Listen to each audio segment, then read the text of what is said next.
You finally get that email. Congratulations, your insurance application is approved.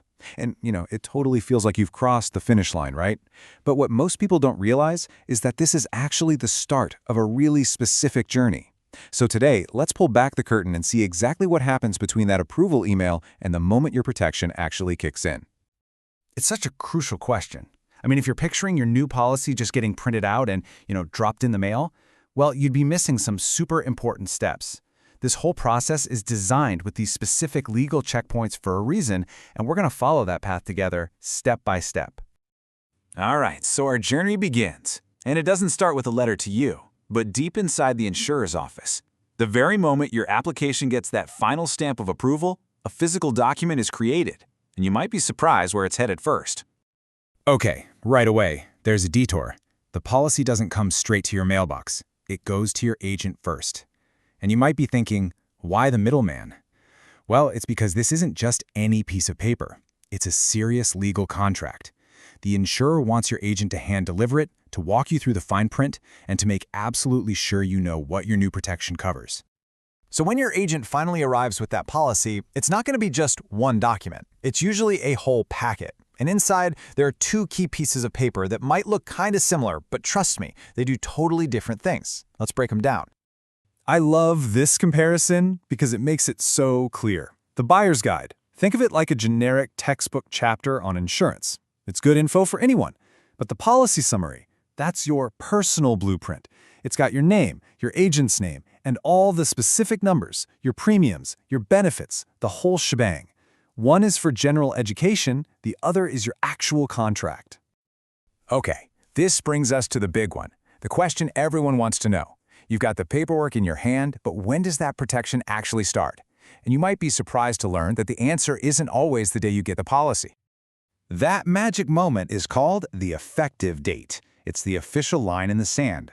But what's really fascinating is that this date was pretty much determined by a choice you made way back at the very beginning of the whole application process. See, it all comes down to one simple thing. When did you pay that first premium?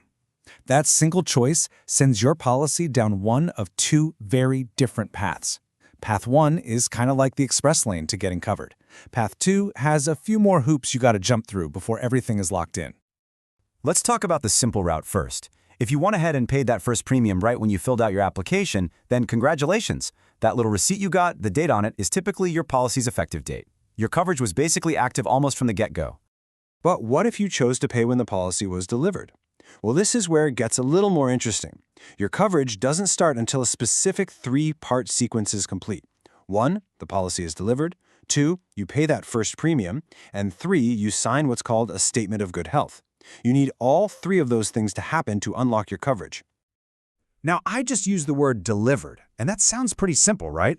But in the world of insurance law, delivery is a very specific legal term.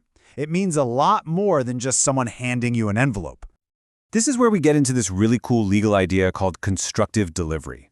So check this out. The moment the insurance company mails the policy to your agent with unconditional instructions, the law considers it delivered.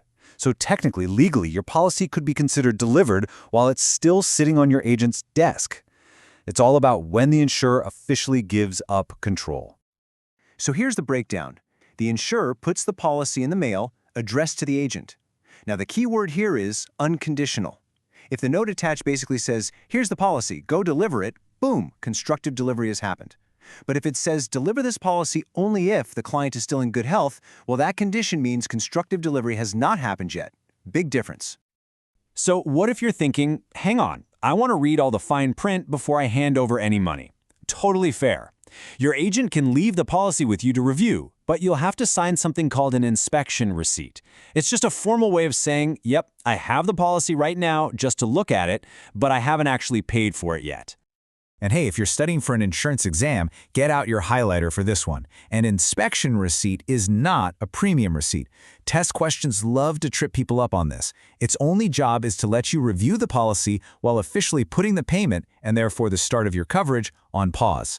All right, we are at the final stage. You've looked over the policy, you're ready to make it official. Let's look at the last couple of signatures that really seal the deal, especially for those folks who decided to pay on delivery. This is where that statement of good health comes back into play. It's a really simple but super important document. When you sign it, you're basically just verifying that, yep, your health hasn't taken a negative turn in the time between when you first applied and right now. And why do they need this? Well, it's pretty simple. Insurance is all about risk. The company calculated your rate based on a snapshot of your health from weeks or even months ago. This statement is just their way of double-checking that the picture is still the same before they officially take on that risk. The very last step is signing a delivery receipt. This little piece of paper does two really important things. First, it's proof for the insurer that you officially have the policy in your hands. And second, it starts the clock on your free look period.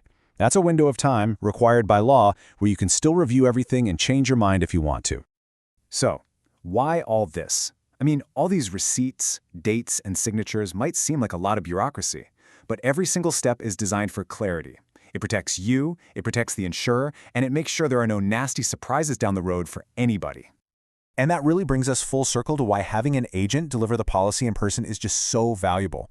They can literally point to the exact lines in the contract that match the goals you talked about. They can clear up confusing language and explain any special ratings or extra costs.